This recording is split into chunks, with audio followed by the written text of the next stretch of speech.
Aleluia, amém. Boa noite, pessoal. Esperar aqui o pessoal chegar para a gente começar a nossa live de hoje.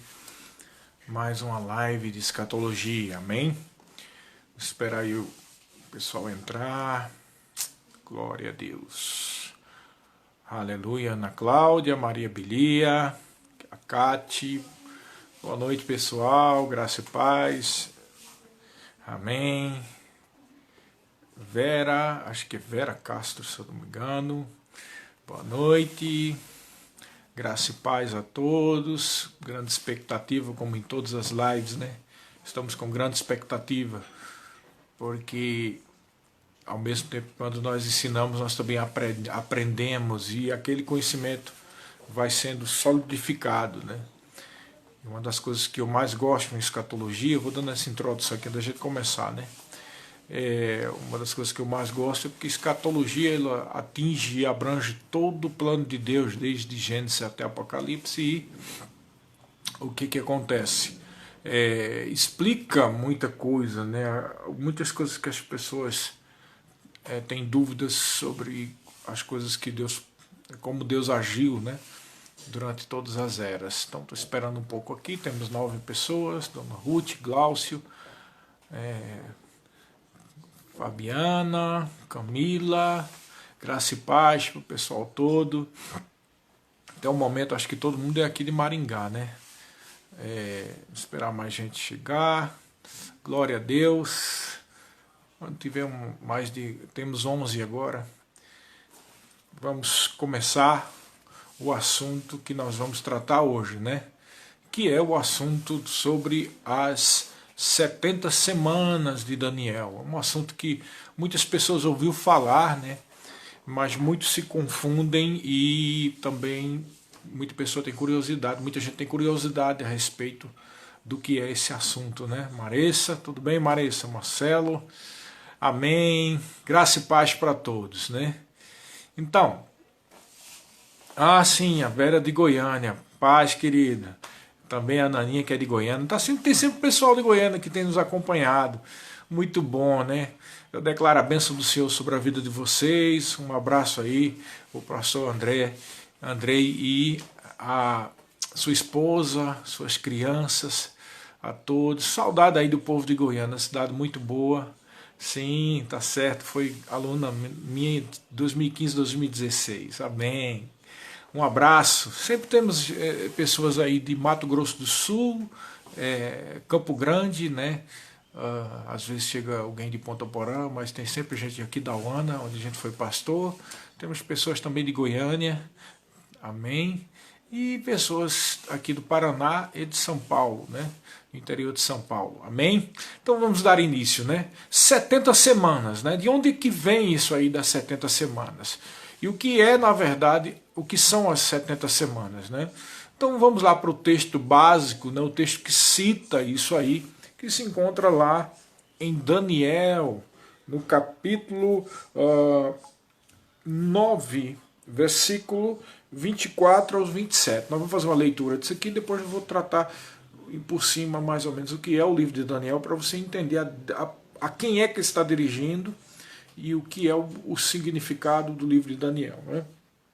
Então, aqui no capítulo 9, a partir do versículo 24, diz assim: 70 semanas estão determinadas sobre o teu povo, sobre a tua santa cidade, para fazer cessar a transgressão, para dar fim aos pecados, para expiar a iniquidade, para trazer a justiça eterna, para selar a visão e a profecia, e para ungir o santo dos santos. Sabe, entende, desde a saída da ordem para restaurar e para edificar Jerusalém, até ao ungido, ao príncipe, 7 semanas e 62 semanas.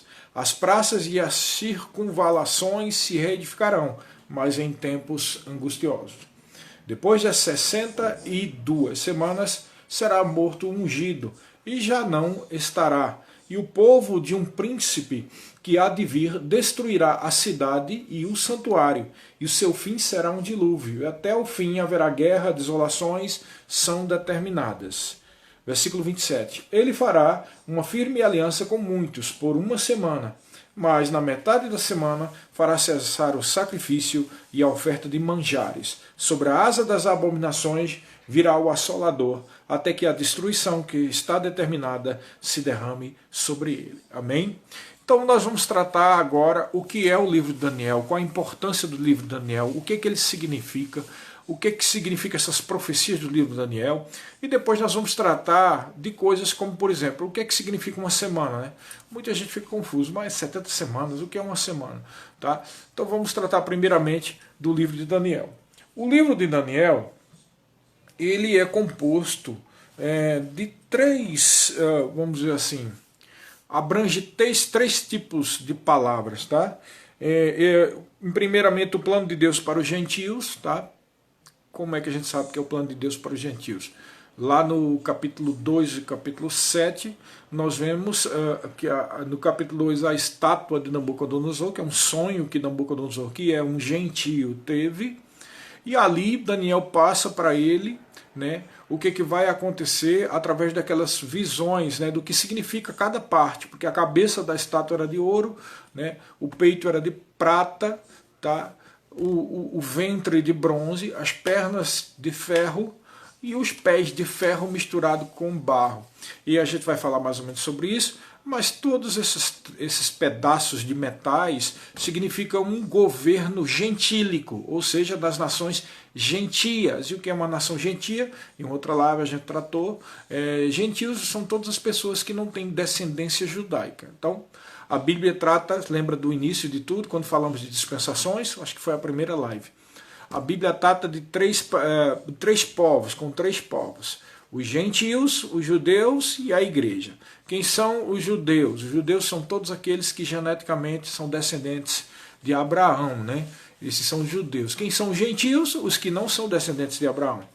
E nós somos o quê? Nós fazemos parte do terceiro grupo, a igreja composta de gentios e judeus convertidos. Amém? Então existem profecias para os gentios, existem profecias para os judeus, existem profecias para a igreja. Aquela estátua de Nabucodonosor é uma profecia para os gentios, tá? Porque todos aqueles reinos são reinos gentílicos, tá bom, pessoal?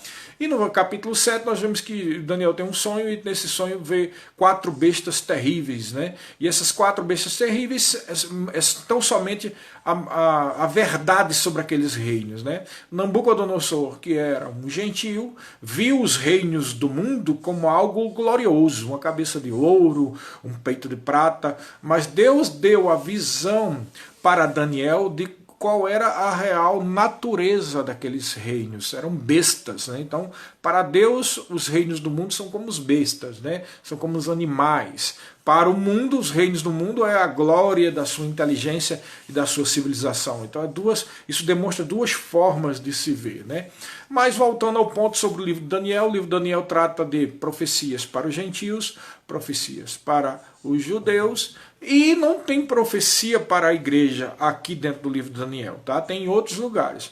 Mas por que não tem? Porque o livro de Daniel, ele faz paralelo com o Apocalipse, ok? Sendo que o Apocalipse, vou fazer mais uma revisão aqui daquilo que eu já tratei. O Apocalipse trata para com a igreja somente o capítulo 1, 2 e 3. Quando chega no capítulo 4, versículo 1, João é chamado, uma voz diz para João, vem aqui para cima, e aquilo é uma tipologia do arrebatamento, e a partir daí, capítulo 4, 5, 6, 7, 8, 9, 10, 11, 12, 13, 14, 15, 16, 17, 18 e o início do 19, todo esse miolo aí é a grande tribulação, que nós vamos tratar aqui. Você vai ver que a grande tribulação, ou tribulação, ou período de tribulação, na verdade é a 70ª semana de Daniel, conforme nós vamos tratar agora, tá certo? E aí a igreja só começa a ser tratada dentro do livro de Apocalipse a partir da metade do capítulo 19 até o final. Então aquele miolo de Apocalipse tem muita coisa descrita no livro de Daniel. As profecias que se falam em Daniel, especialmente sobre essa 70ª semana, e sobre o anticristo, e sobre o pacto que o anticristo vai fazer, sobre sua ascensão e tudo mais, faz paralelo com o que está escrito em Apocalipse, quando fala que uma besta subiu do mar, né? E depois uma segunda besta. A segunda besta é o falso profeta, e a primeira besta é o anticristo. Tá bom, pessoal? Então, se coloca aí, vê bem. No livro de Daniel, na verdade, o que pode ser aproveitado, né? O que pode ser aproveitado para nós, tudo, né? Claro, para a gente ter uma ideia do que vai acontecer. Mas com relação à igreja, é mais aqueles exemplos, né? E daquilo que aconteceu com Sadraque, Mesaque e Abednego e com Daniel, né? Quando eles decidiram firmemente ser fiéis a Deus e não se contaminar com as iguarias do rei, né? Sadraque, Mesaque e Abednego manteram fidelidade e depois foram para a fornalha ardente, e lá nós vemos que um quarto homem, que era o filho de Deus, o filho do homem, que é Jesus, né? Um aspecto como dos deuses, retirou eles de lá, e eles não tiveram problema nenhuma, né? Na verdade, o anjo de Deus protegeu eles, né? Não foi, e aí eles saíram sem problema nenhum. E temos também o que aconteceu com Daniel, né? Pela sua fidelidade e pela traição daqueles que, usado pelo diabo, queria matar e prejudicar o povo de Deus, ele foi enviado para a cova dos leões, mas o anjo de Deus também fechou a boca dos leões. Então são episódios que para nós dá a ideia de fidelidade, de fé, de perseverança e tudo mais. Mas quando começam as visões e as profecias, claramente o livro de Daniel não trata mais conosco. E uma das provas, dentre tantas que você vai ver aqui, é essa mesma desse texto que nós lemos, de 9 a partir do 24, quando trata, né, das 70 semanas, o anjo de Deus, Gabriel, diz para Daniel da seguinte forma: 70 semanas estão determinadas sobre o teu povo. Quem era o povo de Daniel? Eram os judeus. Tá? E diz mais, para especificar mais, sobre o teu povo e sobre a tua santa cidade. A santa cidade dos judeus era Jerusalém. Então é uma profecia específica para os judeus e uma profecia específica envolvendo também a cidade de Jerusalém. Amém, queridos? Aí ele cita uma coisa aqui que nós chamamos de as 6 bênçãos. Ele diz que tudo isso que vai acontecer é para, aí olha só, as bênçãos. Fazer cessar a transgressão, uma bênção. Dar fim aos pecados, segunda bênção. Espiar a iniquidade, terceira bênção. Trazer a justiça eterna, quarta bênção. Selar a visão e a profecia, quinta bênção. E ungir os santos dos santos, 6 bênçãos. Mas olha só, as três primeiras bênçãos têm a ver com aquilo que Jesus já fez. Quando ele morreu e ressuscitou. Quais são as 3 bênçãos que têm a ver com aquilo que Jesus já fez? Mas que aqui nesse momento não tinha feito ainda, né? Fazer cessar a transgressão, então Jesus pagou o preço para que não haja mais transgressão. Dar fim aos pecados, Jesus pagou o preço em resgate, nos tirar de todo e qualquer pecado, tirar o pecado de nós, né? Retirar o pecado. E também para expiar a iniquidade, então Jesus com seu sangue expiou toda a iniquidade. Isso vale para nós, isso vale para os judeus. Só que o que é interessante, que prova que é uma profecia específica para os judeus, é que ele cita as 3 primeiras coisas que Jesus fez na sua primeira vinda e que nós recebemos pela fé, mas também cita coisas que já é profetizado para os judeus que só vai acontecer no milênio. Tá? Por exemplo, para trazer a justiça eterna. A justiça eterna tem a ver com a manifestação do milênio, porque o milênio é uma profecia já bastante repetida, inclusive no livro de Apocalipse, ou de Isaías, para com os judeus. Foi profetizado que eles teriam sempre no trono de Davi um filho de Davi. Foi profetizado que o cordeiro pastaria com o leão. Foi profetizado que Israel seria a cabeça das nações. Ora, Israel nunca foi cabeça das nações até hoje. Foi profetizado que de todas as nações da terra, cada família, um representante de cada família ia anualmente para a festa dos tabernáculos. Ora, isso não é coisa que aconteceu antes, nem é para acontecer agora. Isso vai acontecer durante o período do milênio. Tá bom, pessoal? Então isso aí tem a ver com a justiça eterna para com a casa de Israel. Tá? Para selar a visão. Por que selar a visão? Selo da visão significa que foi finalizado, foi concretizado a visão. Então a visão de Deus para com o seu povo Israel só vai ser selada quando todas as profecias para com a casa de Israel forem cumpridas. E a última profecia que falta ser cumprida, o final, a última de todas, é a manifestação do milênio. Tá? E terceiro é para ungir os santos dos santos. Que santos dos santos é isso? Ele não está falando aqui de ungir os santos dos santos no sentido espiritual, porque nós já temos acesso aos santos dos santos, mas os santos dos santos não precisa ser ungido, não é verdade? Nós temos acesso pelo novo e vivo caminho, pelo sangue de Jesus, ao santíssimo lugar, o santo dos santos. Nós temos acesso à própria presença de Jesus. Então, esse ungir o santo dos santos não está falando de uma realidade espiritual de novo nascimento. Ungir o santo dos santos está falando de ungir o santo dos santos que vai existir num templo na época do milênio. Isso vai haver um templo na época do milênio. Há uma profecia a respeito disso. Mas o templo milenial, como geralmente os especialistas de profecia falam, não existirá para sacrificar animais, mas meramente com o mesmo significado que hoje a ceia tem para nós. Nós não participamos da ceia para crucificar Jesus cada vez que participamos.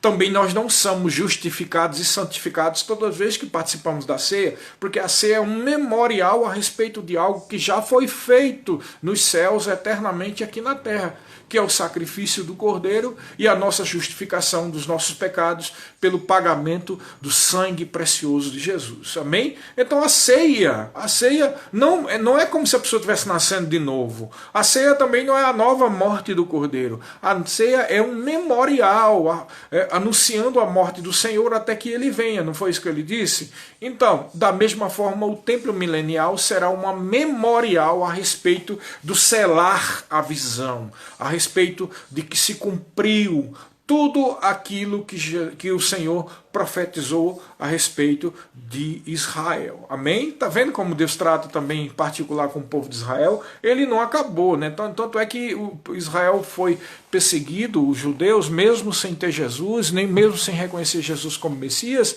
eles foram perseguidos durante muito tempo, né? Pela Inquisição, pelo Holocausto nazista, né? Regime nazista, mas não consegue destruir. Por que não consegue? Porque Deus está protegendo, porque Deus ainda tem algo para terminar com Israel, que não terminou.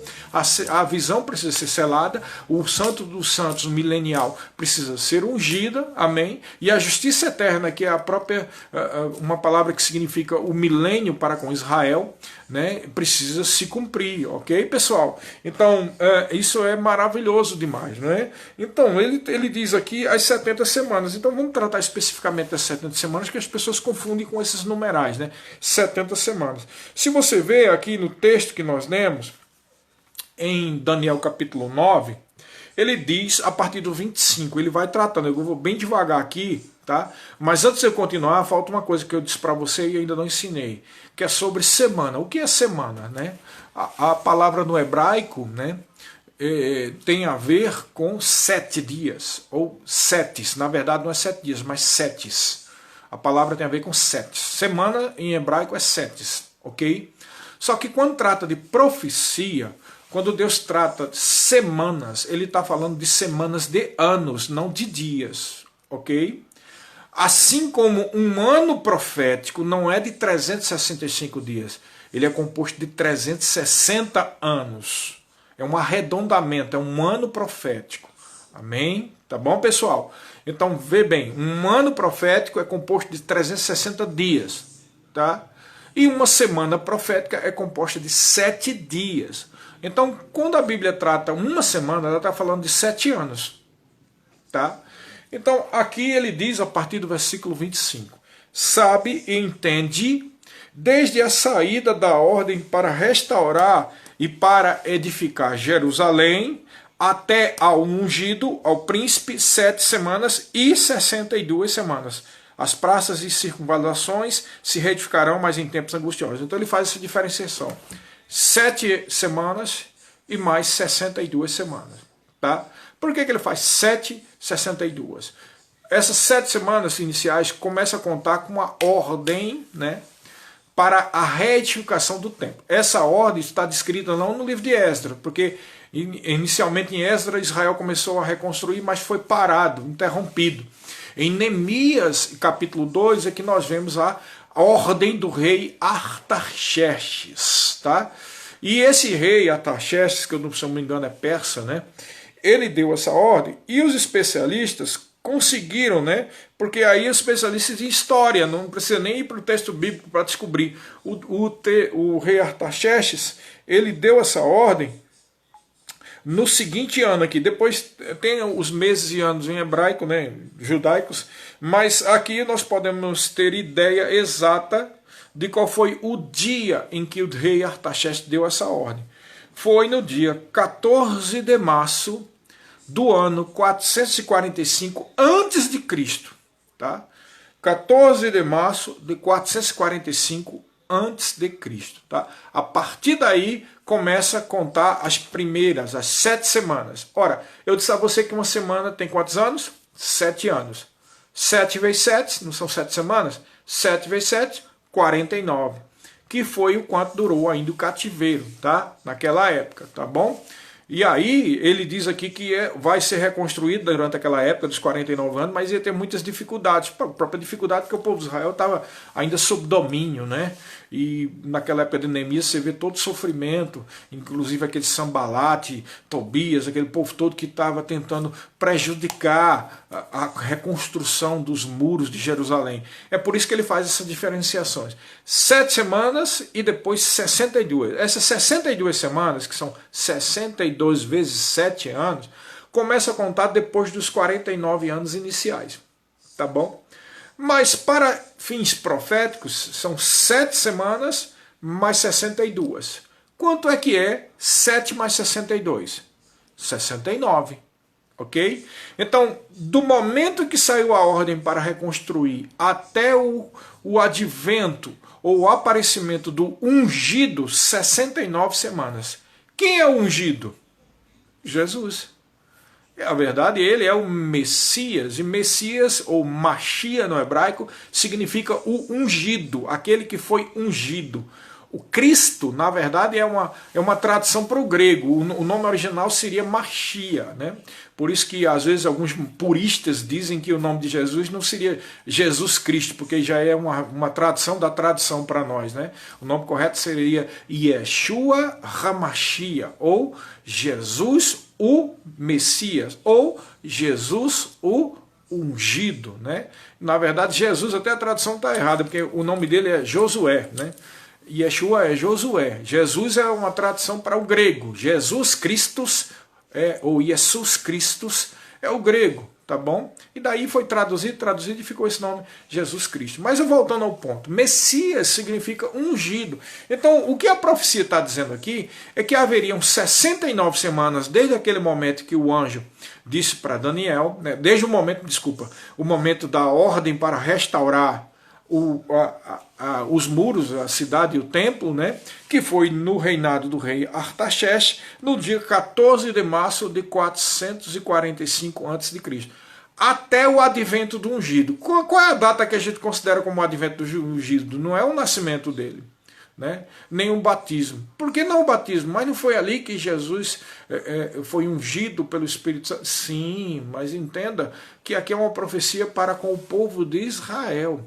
Então, o Messias para com Israel só se manifestou no dia, lembra que ele tem nos evangelhos, no dia que ele entrou em Jerusalém e que todo mundo estava com os ramos, né, de palmeiras, dizendo, Hosana, Hosana, Hosana, bendito o que vem, em nome do Senhor, lembra disso? Aquele dia que é considerado profeticamente como o dia em que o Messias se manifestou para Israel. Tá? E também é possível encontrar historicamente que dia foi esse. Foi o dia 6 de abril do ano 32. Tá bom? Agora olha que coisa maravilhosa. Do dia em que o rei Artaxerxes deu a ordem para reconstruir Jerusalém, no ano 445, até o dia 6 de abril de 32, depois de Cristo, quando Jesus entrou em Jerusalém, sabe quantos anos dá? Eles dão em dias 173.880 dias, que são exatamente 69 anos proféticos de 360 dias. Que coisa linda! Então, a profecia se cumpriu literalmente. Literalmente. Do dia em que saiu a ordem para reconstruir Jerusalém e o templo, até o dia em que Jesus entrou e estava todo mundo com aqueles ramos de palmeiras, foram exatamente 69 semanas proféticas. Ok? Mas aí o que aconteceu? Você se lembra do que aconteceu lá, né? No livro dos evangelhos fala, Jesus foi rejeitado, o reino de Deus foi oferecido, né? Que nós falamos em outras lives. Aquele evangelho do reino é o evangelho do reino do milênio, que é justamente o cumprimento dessas 70 semanas, né? As últimas 3 bênçãos que nós citamos, foi qual? As 3 bênçãos, né? Foi trazer a justiça eterna, que é a manifestação do milênio, que é o reino, tá?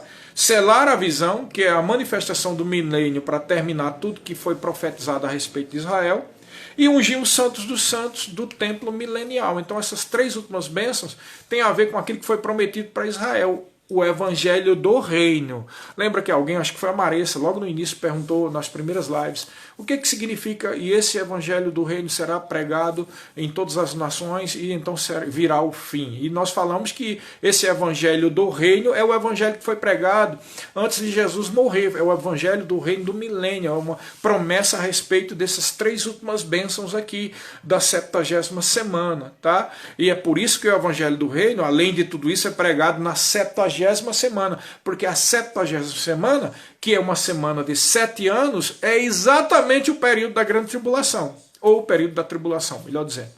Ok? Por isso que nós dissemos que o período da tribulação ele tem que ter exatamente 7 anos.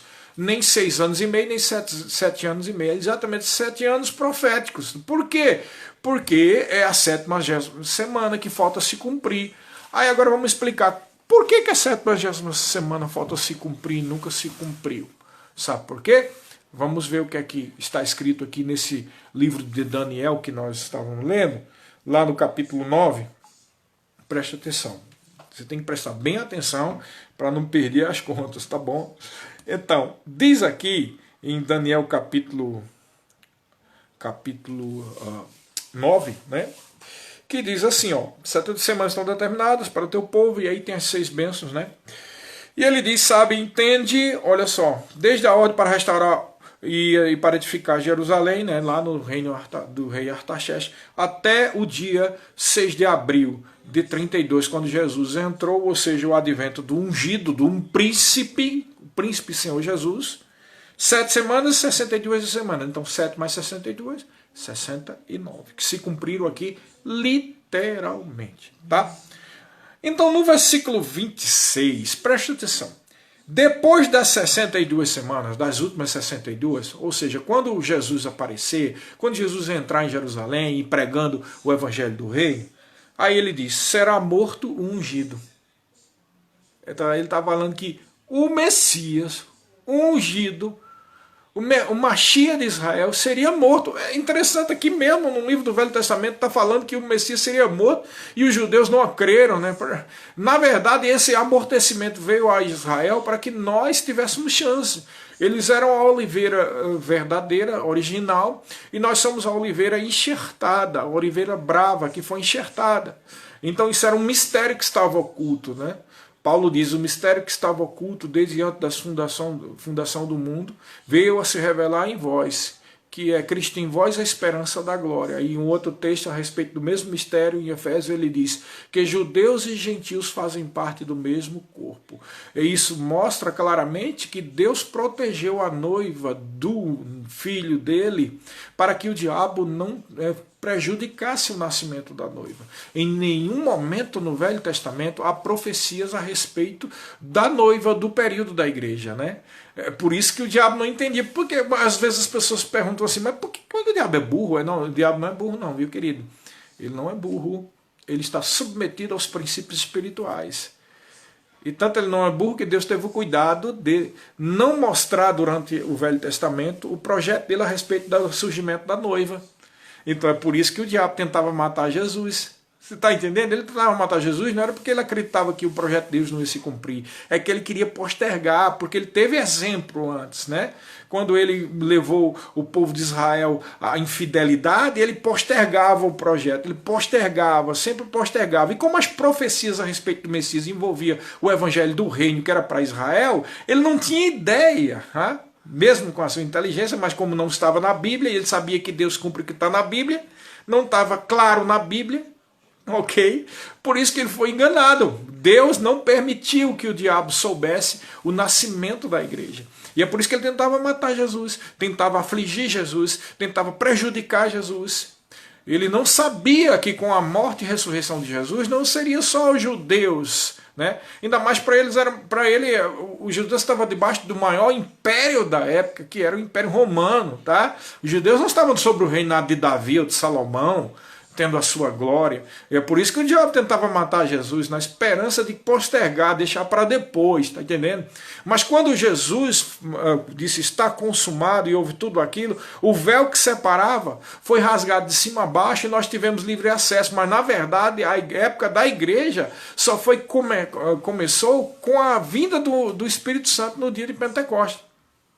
Ok? E aí sim cumpriu-se um mistério que estava oculto. Estava oculto porque nem os demônios, nem anjos, nem ninguém sabia dessa profecia, desse mistério. Porque a igreja era um mistério, ou seja, estava escondido, estava oculto. Porque a igreja é a noiva reservada, separada para o noivo Jesus. Ok, queridos? Mas presta atenção. Ele disse que será morto ungido e já não estará.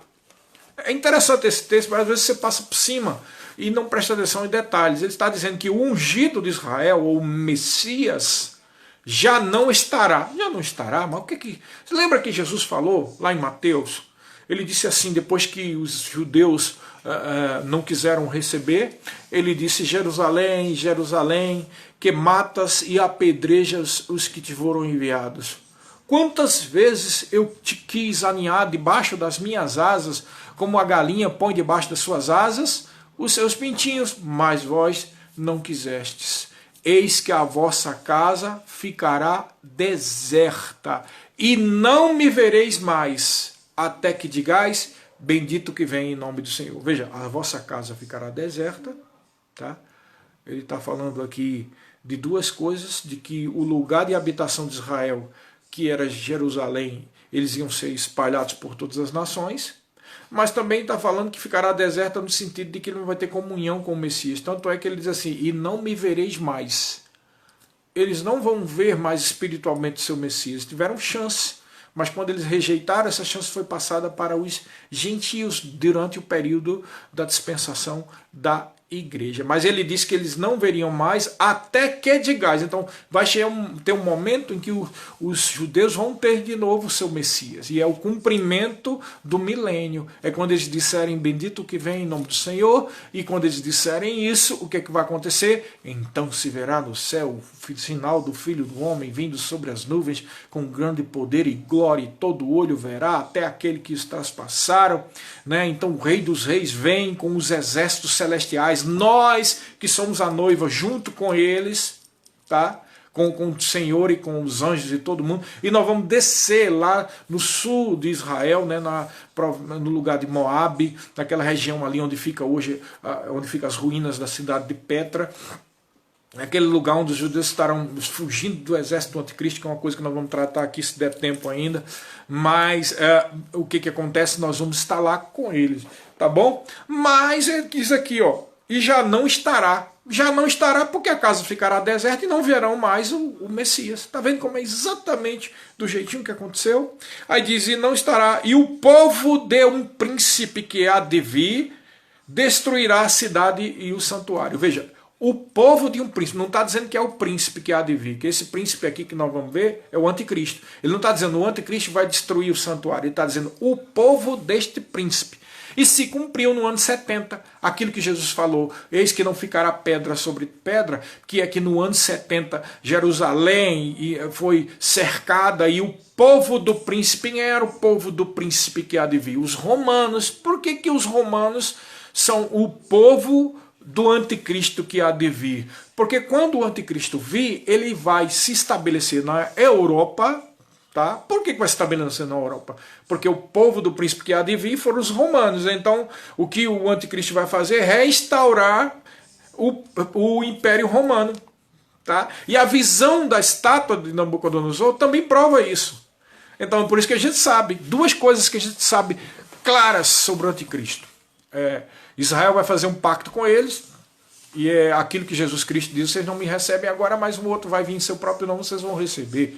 E pela própria lógica já demonstra que esse que virá, e que Israel vai fazer um pacto que aqui diz, possivelmente será estes que eles estão pensando que é o Messias, né? Esse que vai vir agora. Tá? E aí o que é que vai acontecer, né? Eles vão fazer esse pacto, vão ser enganados, tá? E por conta disso, Israel vai padecer os últimos 3 anos e meio, tá? E duas coisas que eu faltou dizer, né, do anticristo. Primeiro, ele é de descendência judaica, porque nenhum judeu em sã consciência vai cogitar que é o Messias dele alguém que é gentil. Não tem como. Não tem como o anticristo ser um árabe, nem como ser um brasileiro, nem como um francês. Agora eu estou falando geneticamente, tá? Mas pode ser um brasileiro que tem ascendência judaica, pode ser um francês que tem ascendência judaica, e pode ser um árabe que tem família judia, ok? Vocês estão entendendo? Mas ele não pode ser alguém que não é judeu, porque senão eles nunca vão aceitar como sendo o Messias dele. Primeira coisa, tem que ter descendência genética judaica. E a segunda coisa é que esse anticristo, ele é poderoso politicamente, né? E essa pessoa, ele vai restaurar ou reedificar o antigo Império Romano. Logo, o Império Romano não pode ser sediado no Brasil, nem tampouco nos Estados Unidos, ele vai ter que ser sediado na Europa. Então vai ser um império que vai ser sediado na Europa de alguém que tem ascendência judaica, entendeu? Então isso aí se encaixa, de outra forma não tem como encaixar e não bate com as profecias bíblicas, nem com a esperança de Israel. Ok, pessoal? Isso fica muito claro, porque às vezes as pessoas começam a gostar, o anticristo deve ser fulano. Primeiro que não interessa pra gente, porque a gente não vai estar aqui.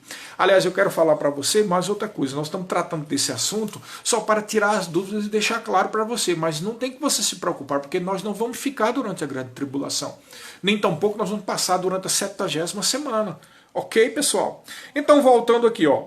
Ele diz aqui que será morto e ungido, já não estará, e o povo de um príncipe que há de vir destruirá a cidade e o santuário. Eu estou falando aqui do que aconteceu no ano de 70, tá?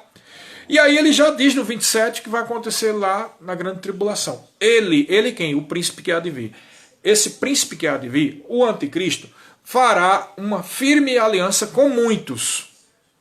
Tá? Com muitos, não só com os judeus, mas com todos os povos. Mas no caso de Israel, especificamente, vai ter uma aliança feita especificamente com Israel. E olha só, olha o que diz aqui. Por uma semana. Você vê aqui que nós tratamos que uma semana são 7 anos?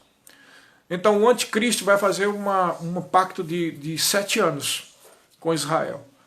Eu não vai dar tempo de dizer os detalhes aqui das possibilidades políticas, né, e proféticas desse pacto, mas eu pessoalmente penso que é para como ele vai ser aceito como Messias de Israel e como ele vai fazer um pacto para ajudar Israel, vai ser essa jogada política e estratégica para ele pôr todos os seus exércitos na planície de Armagedon. Daí vem a tal famosa guerra do Armagedon. Para ele pôr os exércitos lá, o próprio povo de Israel vai permitir, porque será uma proteção de Israel. Ok, pessoal? Mas é outra coisa que depois a gente trata.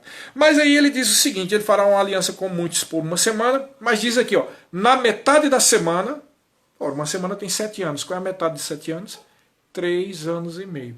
Ele fará cessar o sacrifício e a oferta de manjares, e sobre a asa das abominações virá o assolador até a destruição que está determinada. Então aqui é o cumprimento daquilo que nós citamos lá do sermão profético. Lembra que nós falamos que o capítulo 24 de Mateus tem uma pequena parte lá que fala da profecia do ano 70, que está inserida aqui também, mas que quase todo o que está escrito lá é para a grande tribulação, e que lá em Mateus capítulo 24, versículo 15 diz...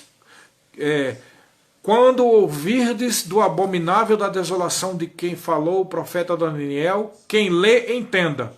Então ali é uma dica que Jesus está dando, o Messias de Israel, para os rabinos que vão estar lá durante o período da grande tribulação, no final da grande tribulação, para eles entenderem que eles foram enganados por um falso Messias. Tá? Esse Messias que eles estão esperando, na verdade, é um anticristo, que vai fazer uma aliança com ele, mas na metade vai... Por que, que o anticristo vai quebrar essa... Na metade da semana de 7 anos, ou seja, aos 3 anos e meio, por que, que ele vai quebrar? Porque o propósito do anticristo não é fazer bondade com o povo do mundo, não, nem tampouco com os judeus, nem com salvo, nem com crente, nem com ninguém. O propósito do anticristo, a Bíblia diz aqui em Daniel, em um certo outro lugar, ele diz que ele é contra tudo que se chama Deus. Então, o projeto do anticristo é acabar todo tipo de religião. Tá? E então você já começa a perceber algo que fica rondando aí, né?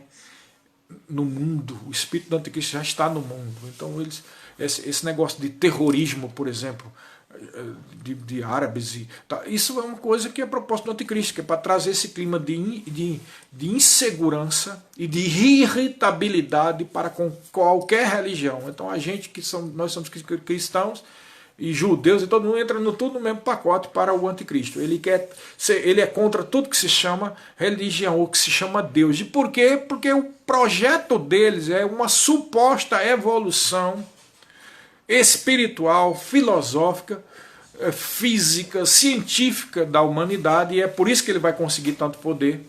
E para tanto ele tem que destruir todo tipo de religião. Só que o ódio maior dele é para com os judeus. Tá? Porque ainda existem os judeus lá. Então o demônio, Satanás, que está por trás dele, que é o dragão, vai querer destruir os judeus. Tá? E ao mesmo tempo, pessoalmente, o anticristo também quer destruir tudo que é religião, porque para ele é um retrocesso, né? E ele é contra Deus. Tá?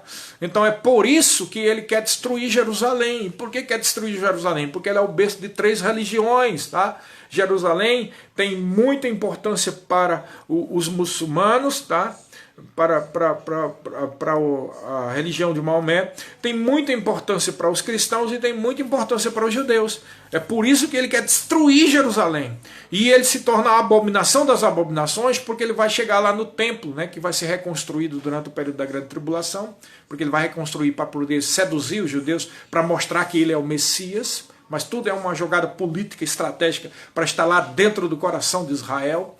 E ele vai se assentar e dizer que ele é, olha aí, eu sou Deus, que Deus que nada, essa tolice que vocês estão crendo aí, vocês são um monte de bobo, vocês ainda estão com esse negócio de religião, todo tipo de religiosidade é um pensamento retrógrado, é um pensamento de pessoas inferiores, e aquele monte de gente que já desapareceu, já foram seres de outro planeta, de outra dimensão, sei lá o que mentira ele vai dizer, que retiraram eles daqui e vocês ainda estão com essa coisa, que Deus que nada, não existe Deus.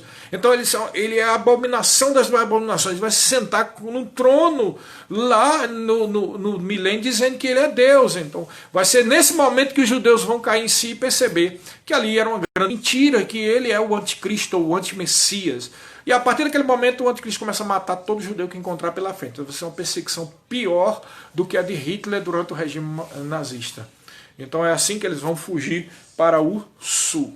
Tá bom, pessoal? É isso que vai acontecer durante o período da grande tribulação. Mas tem uma outra coisa que eu quero falar para você, né? É que essa é a 70ª semana, porque o relógio de Deus, Israel é o relógio profético de Deus da antiga aliança. Então, 69 semanas. Quando chegou na 69, o Messias foi morto para Israel. Para nós ele foi ressuscitado, ele ressuscitou, é a verdade. Mas para Israel não existe Messias, então eles estão aí procurando Messias. Não existe Messias, estão esperando e vai vir terminar aceitando o anticristo, né? Então o relógio parou. Por que parou? Porque começou o período da igreja, tá? Que é a dispensação da graça. A dispensação da graça, como o nome diz, tem a ver com todo mundo, todas as pessoas que há no mundo. É o evangelho pregado a todas as nações. Então já não é um trato agora só com Israel, é um trato com um povo que se chama o povo da igreja, a noiva de Cristo. Então o relógio parou, porque a profecia de Daniel não se cumpriu e só voltará a cumprir quando a noiva for retirada. Você está entendendo? A noiva foi inserida porque era um mistério oculto. É a noiva de Cristo, é um povo de exclusividade dele, um povo de todas as nações. Não é só judeu, mas é judeu e gentio que faz parte desse corpo chamado igreja.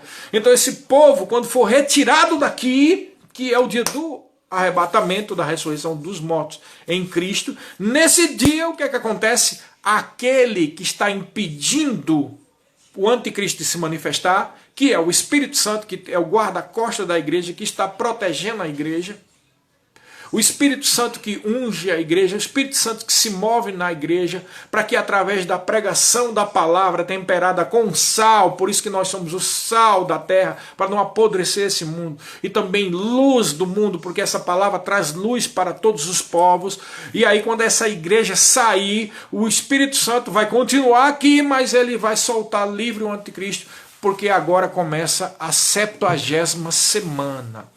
A 70ª semana é a grande tribulação. Ok, pessoal? Então, quais são os propósitos, né, para ver qual é a natureza, melhor dizendo, dessa grande tribulação?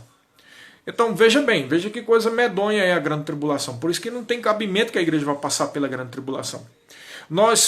Existem muitos textos que falam da grande tribulação no Velho e no Novo Testamento. Mas numa busca assim por cima de 17 passagens do Velho e do Novo, que trata especificamente da grande tribulação ou da 70ª semana, em todas as 17 passagens existem as seguintes naturezas, olha só. É um tempo de ira, então é a ira de Deus sobre as nações, é um tempo de julgamento, é o julgamento de Deus sobre Israel e sobre as nações. É um tempo de indignação, é um tempo de provação, é um tempo de problemas, é um tempo de destruição. A quantidade de coisas que vai acontecer aqui nos 7 anos da grande tribulação, nenhuma guerra que já houve no mundo é comparada a isso. São coisas piores do que guerra. Guerra é só mais um tempero nesse negócio todo. Será um tempo de escuridão, será um tempo de desolação, será um tempo de transtorno e será um tempo de castigo. Nenhum desses textos que fala da grande tribulação fala de alívio, ou de coisa fácil, ou de coisa tranquila. É por isso que não tem cabimento, às vezes as pessoas ficam dizendo, não vai haver não pode haver guerra, porque Deus vai nos livrar antes de uma guerra. Isso é uma mentira, quem está dizendo isso desconhece a palavra de Deus, irmão. E desconhece a própria realidade da vida, do mundo, da história da humanidade. Queridos, nós tivemos a Primeira Guerra Mundial, tivemos inúmeras outras guerras.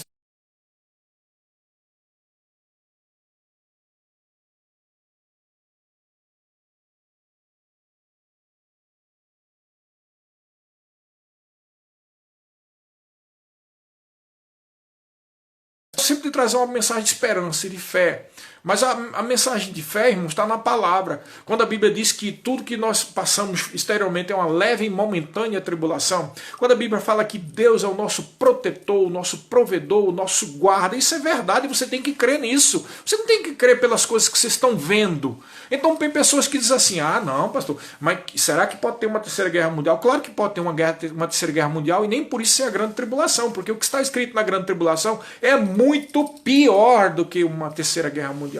É muito pior do que Covid-19. É muito pior do que qualquer coisa que já aconteceu, irmão. São 7 anos de ira de Deus. Né?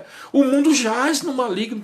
Esse mundo tem essas coisas. Tem guerra, tem conluios, tem roubos, tem assassínios. E é por isso mesmo que nós devemos crer na proteção do Altíssimo. Nós somos a noiva de Cristo, somos protegidos. Amém? Quando nós falamos que nós não vamos passar pela grande tribulação, não estamos dizendo que não vai ter uma guerra, ou que não vai ter uma coisa como essa que está acontecendo desse Covid-19. Não estamos dizendo isso. Nós estamos dizendo que nós não vamos passar pela grande tribulação, pelos 7 anos, que é muito pior do que tudo isso que você tem visto aí.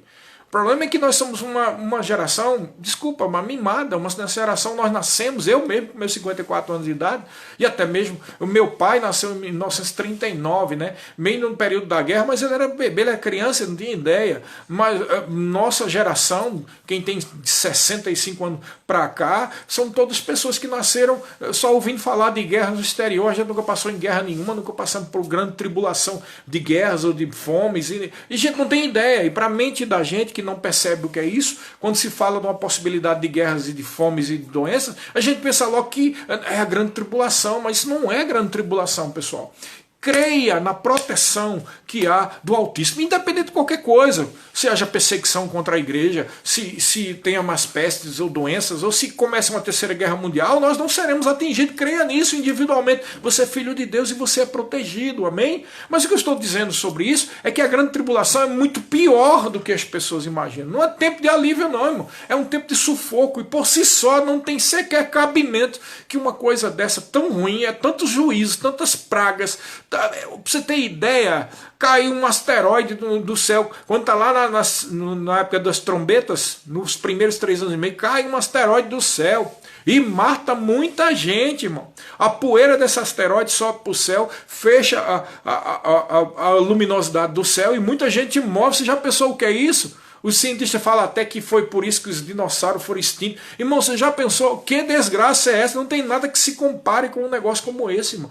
Feras do campo que atacam o povo, o guerra do Armagedon que não para durante os 7 anos da grande tribulação, pragas, doenças, pestes, um monte de coisa junto em 7 anos. Tá? Porque o anticristo vai estar solto, o diabo vai estar solto, né? Fazendo pior do que já foi feito até hoje. Sem a presença da igreja, porque a igreja é o sal da terra e a luz do mundo. Então nós não vamos passar por isso. Amém, queridos? Mas olha só, o propósito da tribulação, para que tem tribulação? Para que isso? Né? As pessoas perguntam. Bom, primeiro, para preparar a nação de Israel para o Messias, né? Porque é a 70ª semana.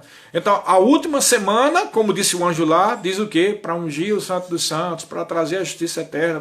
O que ele está dizendo é que todas essas bênçãos é para cumprir, selar a visão a respeito de tudo que Deus profetizou para com Israel. E como Israel está esse tempo todo sem aceitar Jesus, sem aceitar o seu Messias, isso estou falando nacionalmente, não estou falando de um indivíduo. Há muitos judeus que receberam Jesus e eles estão salvos, fazem parte da igreja. Tá? Eu estou falando isso como nação. A nação de Israel precisa ser preparada para o seu Messias e para o advento do milênio, quando enfim Israel será cabeça das nações, quando enfim haverá de cada família da terra um representante indo para a festa dos tabernáculos, quando enfim Israel será o principal nação, a principal nação de todo o mundo. Você entendeu isso? É uma coisa que ainda vai se completar. Tá? Então precisa ser preparado. O segundo propósito da tribulação é derramar o juízo sobre homens e nações. Tá? Então o juízo de Deus sobre as nações, que é chamado por Jesus de o dia da vingança do nosso Deus lá, por Jesus não, o profeta Isaías, e Jesus teve cuidado de não citar quando ele disse, hoje se cumpre essas palavras, porque ele estava inaugurando o período do que viria depois, que é a dispensação da igreja. Tá? Então ele disse aquilo com cuidado, porque o dia da vingança do nosso Deus é a 70ª semana, que só vai acontecer depois que a igreja for arrebatada. Ok? É também chamado de o dia da angústia de Jacó e tudo mais. E lá na 70ª semana, que é a grande tribulação, 70ª semana e grande tribulação é a mesma coisa, tá? Grande tribulação, período de angústia para Jacó, 70ª semana, são tudo sinônimos do mesmo período, que nós não vamos passar, graças a Deus, tá? Então lá haverão 3 tipos de juízos, 7 selos, 7 trombetas e 7 taças, tá? E no período dos 7 selos, que está lá desde Apocalipse 6:1, quando começa a ser quebrado o primeiro selo. E logo que quebra o primeiro selo, vem o primeiro cavaleiro montado num cavalo branco. Ali está falando do advento do anticristo. A manifestação do anticristo é a prova de que começou a grande tribulação. Por isso que não adianta a gente estar procurando anticristo, porque mesmo que a gente veja, e até veja na TV em algum lugar, nós não vamos reconhecer, nem ele vai se levantar como anticristo. Ele só vai se levantar como anticristo quando a igreja for retirada daqui, quando o primeiro selo é quebrado, e aí o primeiro cavaleiro montado no cavalo branco vai aparecer, pregando paz e tudo mais. É a manifestação do anticristo, ou o falso Messias que Israel vai receber. E aí começa a grande tribulação.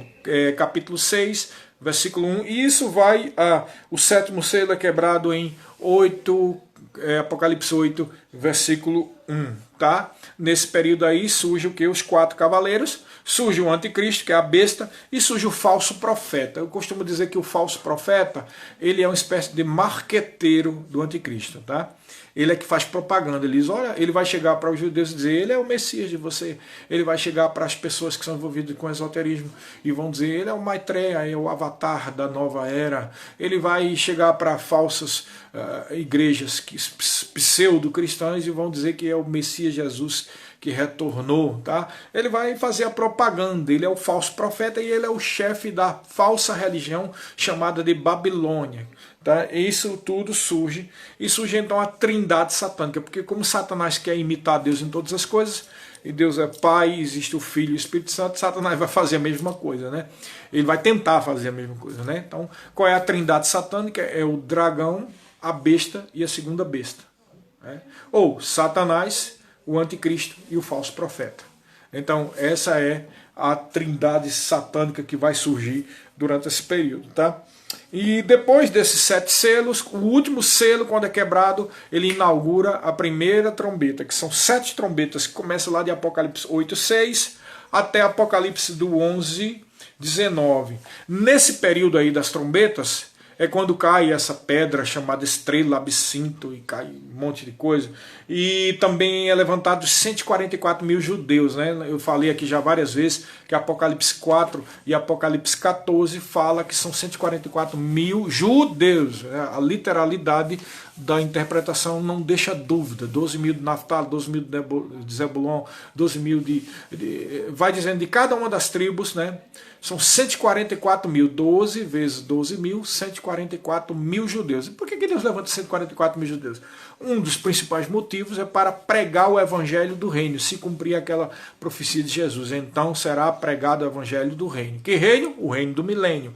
Para quem? Para os judeus especificamente, tá? Porque 144 mil são levantados, e é por isso que eles são judeus, que é para os seus compatriotas judeus terem a abertura, porque senão não vai ouvir nada de cristão. Judeu não quer ouvir nada de cristão. Eles são ensinados desde criancinha de que os católicos perseguiram eles durante a Inquisição e que os evangélicos perseguiram eles durante o Holocausto nazista, porque os judeus eram denunciados por protestantes lá na Áustria e na Alemanha, né? Bem como por alguns católicos da Polônia também, então em vários lugares. Então eles são ensinados que os cristãos detestam eles e que não têm interesse neles e que os cristãos foram usados para perseguir eles, então eles não aceitam nada de cristão, irmão. Claro que há variadas, né?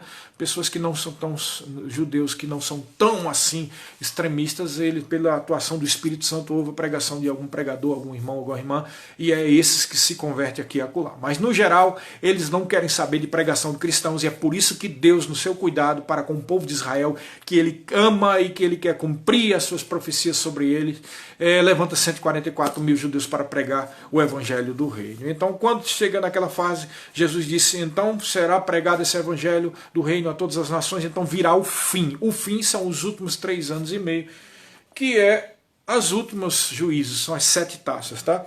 Mas continuando ainda as 7 trombetas, surgirá os 144 mil, são mortos e são ressurretos. Surgem também as 2 testemunhas que lá em Apocalipse capítulo 11, que vale salientar, são 2 homens, tá? Não são 2 instituições, nem 2 povos, tá? São 2 homens. Como é que a gente sabe disso?